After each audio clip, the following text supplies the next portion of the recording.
Vaishno Devi medical కాలేజ్ని national medical commission అనుమతులను రద్దు చేసింది. ఈ రద్దు చేసిన సందర్భంగా అక్కడ కొంతమంది సంబరాలు కూడా చేసుకున్నారు. అసలు ఏం జరుగుతుంది అక్కడ ఈ కాలేజ్ విషయంలో? వైష్ణోదేవి మెడికల్ కాలేజ్ అనేది ఒక ట్రస్ట్ నడిపిస్తున్న సంస్థ. హిందూ సంఘాలు నడిపిస్తున్న హిందువులు నడిపిస్తున్నారు.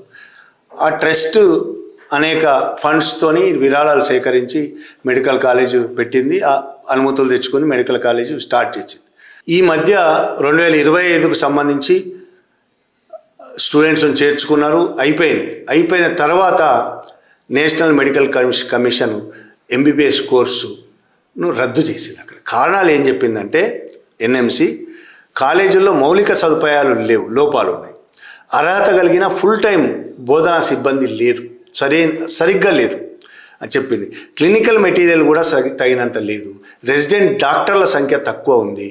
ఇలా అని చెప్పి జనవరి 2వ తేదీన ఎన్ఎంసి ఆ కాలేజీలో తనిఖీలు జరిపి దానిని రద్దు చేసింది. ఈ ఎన్ఎంసి అనేది దేశవ్యాప్తంగా అన్ని కాలేజీలను తనిఖీ చేస్తుంది. తనిఖీ చేసి సరైన సౌకర్యాలు లేకపోతే అనుమతులు రద్దు చేస్తుంది. సీరియస్గా అయితే అనుమతులు రద్దు చేస్తుంది. కొద్దిగా ఏమైనా ఎటువంటి లోపాలు ఉంటే సరిదిద్దుకోమని ఇస్తుంది. అయితే ఈ ఎన్ఎంసి మీద వైష్ణోదేవికి సంబంధించి ఒకటైతే, ఎన్ఎంసి మీద దేశవ్యాప్తంగా అనేక ఆరోపణలు ఉన్నాయి. తెలుగు రాష్ట్రాల్లో కూడా ఎన్ఎంసికి సంబంధించిన చాలా కథనాలు వచ్చినాయి. ఇక్కడ మెడికల్ కాలేజీలు, ముఖ్యంగా ప్రైవేట్ మెడికల్ కాలేజీలు ఇక్కడైనా దేశవ్యాప్తంగా జరిగే తంతు ఇది. ఎన్ఎంసిలోని అధికారులు ఆ ప్రైవేట్ మేనేజ్మెంట్కి ముందుగా ఇన్ఫార్మ్ చేస్తారు, మేము ఫలానా డేట్కి వస్తున్నామని. వాళ్ళను ఎక్కడ ఉంచాలి, ఏ స్టార్ హోటల్స్లో ఉంచాలి అనేది మెడికల్ కాలేజ్ మేనేజ్మెంటు వాళ్ళను స్టార్ హోటల్స్లో ఉంచుతుంది. వాళ్ళకి అన్ని రకాల సౌకర్యాలు కల్పిస్తుంది. అవసరమైన చోట అన్ని రకాల అనేది అంటే దాంట్లో చాలా లోతుగా కూడా అర్థాలు ఉంటాయి. ఏం కావాలంటే అది వాళ్లకు చేస్తున్నది.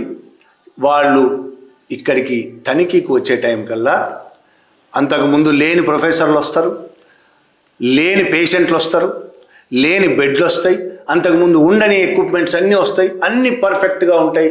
లేకపోయినా నష్టం లేదు, ఎందుకంటే అప్పటికే వాళ్ళు సౌఖ్యాలతో హోటళ్లలో తేలి ఆడిపోతుంటారు. కాబట్టి వాళ్ళు కామ్గా కళ్ళు మూసుకొని వచ్చి మొత్తం చూసి అద్భుతమైన సంతకాలు పెట్టేసి వెళ్ళిపోతారు. తర్వాత హాస్పిటల్లో బెడ్లు వెళ్ళిపోతాయి, పేషెంట్లు కూడా కిరాయే, పేషెంట్లు కూడా వెళ్ళిపోతారు. ఇట్లా మీడియాలో చాలా కథనాలు వచ్చినాయి, చాలా వార్తలు వచ్చినాయి దీని మీద. ఇట్లా ఎన్ఎంసి డబ్బులు తిని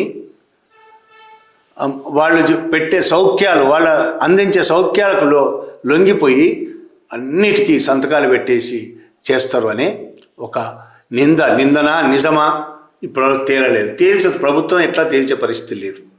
అట్లాంటి ఎన్ఎంసి 2 గంటల ముందు ఇన్ఫర్మేషన్ ఇచ్చి వైష్ణోదేవి హాస్పిటల్కి 2 గంటల ముందు మాత్రమే, 2 గంటలు కూడా వీళ్ళు చెప్పేది అయితే 15 నిమిషాలు అని చెప్తున్నారు. ఆ హాస్పిటల్ మేనేజ్మెంటు 15 నిమిషాలు, 2 గంటలు అంటున్నారు, 15 నిమిషాల ముందు నోటీస్ ఇచ్చింది, మేము తనిఖీకి వస్తున్నాం. ఇక్కడ మిగతా హాస్పిటల్లో వారం రోజుల ముందు, 10 రోజుల ముందు నోటీసులు ఇచ్చే ఎన్ఎంసి ఈ కాలేజీకి 15 నిమిషాల ముందు నోటీస్ ఇచ్చింది. సరే, నోటీస్ ఇచ్చి 15 నిమిషాల లోపే వెళ్ళిపోయి పావు గంట కూడా ఇటువంటి తిరిగి ఏం చెక్ చేయకుండా రద్దు అంటూ ప్రకటించేసింది. అంటే దీనిలో ఏం జరిగింది వెనకాతల అనేదానికి మనం లోతుల్లోకి వెళ్ళాల్సిన అవసరం ఉన్నది. రద్దు చేయడానికి ఏం జరిగింది? ఇంతకుముందు మీరే అడిగినట్టు సంబరాలు చేసుకోవడానికి దీనికి ఒక లింక్ ఉన్నది. వైష్ణోదేవి కాలేజీలో 2025 బ్యాచ్లో నీట్, దేశవ్యాప్తంగా నీట్ జరుగుతుంది. నీట్లో సెలెక్ట్ అయిన వాళ్ళు అందులో వస్తారు. నీట్లో వచ్చిన వాళ్ళు అడ్మిషన్లు జరిగే నీట్ ద్వారా 2025లో అందులో 50 సీట్లు ఉన్నాయి. 50 సీట్లలో 42 మంది ముస్లింలకు సీట్లు వచ్చినాయి. నీట్ ద్వారానే. అది ఆ మేనేజ్మెంట్ చేసింది కాదు, రాష్ట్ర ప్రభుత్వం చేసింది కూడా కాదు.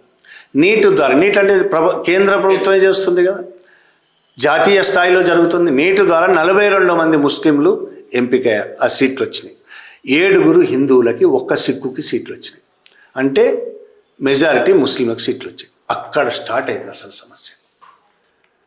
హిందూ సంఘాలు ఆర్ఎస్ఎస్ విశ్వ హిందూ పరిషత్కు అనుబంధంగా ఉన్న దాదాపు 60 సంఘాలు కలిసి వైష్ణోదేవి సంఘర్ష్ సమితి అనే ఒక ఆర్గనైజేషన్ ఉంది.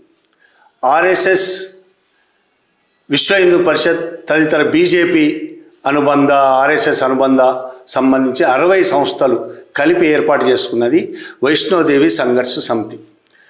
ఇది ఆందోళన మొదలుపెట్టింది. ఏమని? అందులో 42 మంది ముస్లింలకు సీట్లు వచ్చాయి, వాళ్ళని రద్దు చేసి 100% హిందువులకే ఇవ్వాలి అనేది ఫస్ట్ అది స్టార్ట్ చేసిన ఆందోళన. పెద్ద ఎత్తున ఆందోళన చేశాయి. బీజేపీ రంగంలోకి దిగింది. బీజేపీ ఎమ్మెల్యేలు కొంతమంది మద్దతు పలికారు. చాలా పెద్ద ఎత్తున ఆందోళన జరుగుతున్న క్రమంలో కేంద్ర ప్రభుత్వం ఎన్ఎంసీని పంపించింది. ఇది మనం అర్థం చేసుకోవాల్సిన విషయం. ఒకవైపు స్టూడెంట్స్ స్టార్ట్ అయిపోయారు, వాళ్లకు దాదాపు 50 మందితో అక్కడ క్లాసెస్ స్టార్ట్ అవుతున్నాయి, అడ్మిషన్లు జరిగిపోయినాయి, క్లాసెస్ స్టార్ట్ అవుతున్నాయి. అలాంటి టైంలో ఈ వైష్ణోదేవి సంఘర్ష్ సమితి అనేది మొదలుపెట్టిన ఆందోళన కూడా రద్దు చేయాలని మొదలుపెట్టలే. అది 42 మంది ముస్లింలది రద్దు చేసి 100% హిందువులకు రిజర్వేషన్ ఇవ్వాలి. అందులో ఎందుకు రిజర్వేషన్ ఇవ్వాలంటున్నారు? హిందువుల ఫండ్స్తో నడుస్తుంది కాబట్టి హిందువులకు రిజర్వేషన్ ఇవ్వాలంటున్నారు. అసలు ఏ ఫండ్స్తో నడిచినా నీట్ ఆధ్వర్యంలో జరుగుతుంది కాబట్టి అడ్మిషన్స్ అనేవి నీట్ ఎవరికైనా రావచ్చు. అది భారతదేశ వ్యాప్తంగా ఏ మెడికల్ కాలేజీలైనా ఎవరికైనా ముస్లింల ఆధ్వర్యంలో జరిగే దాంట్లో కూడా హిందువులు చాలామంది మెడికల్ కాలేజీలు మన ఆంధ్రప్రదేశ్ తెలంగాణ రాష్ట్రంలో కూడా చాలామంది ఉంటారు. కానీ అక్కడ జరిగింది ఏంది? 42 ముస్లిం, అది కూడా హిందువులు తక్కువ ముస్లింలు ఎందుకు ఎక్కువ అయ్యారంటే దానికి కొద్దిగా ముందే ఈ అనుమతులు వచ్చేది. ఫస్ట్ బ్యాచ్ ఇది. అనుమతులు రావడానికి కొద్ది ముందే Jammu Kashmir board of professional entrance examination అంటే స్టేట్కి సంబంధించిన ప్రొఫెషనల్ ఎగ్జామినేషన్ ఉంటుంది, అది జరిగింది. ఆ ఎంట్రన్స్లో పాస్ అయిన వాళ్ళందరూ వేరు కాలేజీల్లో చేరిపోయారు, మెడికల్ కాలేజీలు.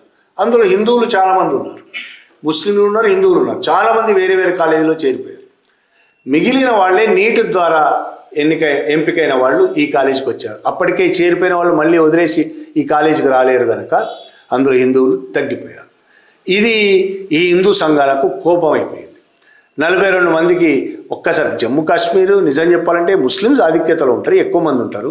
ఎక్కువ మంది ఉన్నప్పుడు సహజంగానే వాళ్ళకి ఎక్కువ సీట్లు వచ్చే అవకాశం ఉంటుంది. దానికి వ్యతిరేకంగా వీళ్ళు పెద్ద ఎత్తున ఆందోళన చేసి కేంద్ర ప్రభుత్వాన్ని కూడా దించగలిగారు. కేంద్ర ప్రభుత్వం ఇట్లాంటి వాటికి ఎప్పుడు ఛాన్స్ దొరుకుతుందా, అవకాశం వస్తుందా, ఇటువంటి పనులు చేద్దామా, ముస్లింలకు వ్యతిరేకంగా హిందువులను రెచ్చగొట్టే పనులు చేద్దామని ఎప్పుడు చేస్తూనే ఉంటుంది. కాబట్టి ఆ సమూహం రిజర్వేషన్లు 100% వీళ్ళకే కావాలి, హిందువులకే కావాలని డిమాండ్ చేస్తూ ఆందోళన చేస్తున్న క్రమంలోనే ఈ ఎన్ఎంసీ వచ్చేసి మొత్తం అనుమతులే రద్దు చేసింది. అనుమతులు రద్దు చేయడంతో వాళ్ళకు సంబంధించిన 7 హిందువులు, ఒక సిక్కు, వాళ్ళు కూడా నష్టపోతారు అనేది కనీసం పట్టించుకోకుండా సంబరాలు చేసుకోవడం మొదలుపెట్టారు. ఈ సంఘాలు, ఈ 60 సంఘాలతో ఏర్పడ్డ సంఘర్ష సమితి పెద్ద ఎత్తున స్వీట్లు పంచుకున్నారు, మీటింగులు పెట్టారు. మనం గెలిచాం, ముస్లింల మీద గెలిచాం అనేది ముస్లింలు హిందువులకు సంబంధించిన సమస్య కాదు, భవిష్యత్తు అక్కడ విద్యార్థులకు సంబంధించిన భవిష్యత్తు. ఒకవైపు ఏమో పంచర్ వేసుకునే వాళ్ళు అని మాట్లాడుతుంటారు. ఈ హిందూ నాయకులే ముస్లింలను పంచర్లు వేసుకునేవాళ్ళు, చదువు సంధ్య లేని వాళ్ళు, అందుకే 100 మంది 10ల సంఖ్యలో పిల్లలను కంటారు. ఇట్లా రకరకాల మాట్లాడుతుంటారు. వాళ్ళకి చదువు లేదని ఎద్దేవా చేస్తుంటారు, చదువుకోరని ఎద్దేవా చేస్తుంటారు. డాక్టర్ చదువుకుందామని వచ్చిన వాళ్లకు అన్యాయం చేసేటట్టు ప్రవర్తించేది కూడా మళ్ళీ ఆ హిందూ సంఘాలే. చదువు లేదని ఎద్దేవా చేసే వాళ్ళే చదువుకుంటున్న వాళ్ళను ఈ విధంగా నష్టపరిచే పని చేసేది కూడా హిందూ సంఘాలే.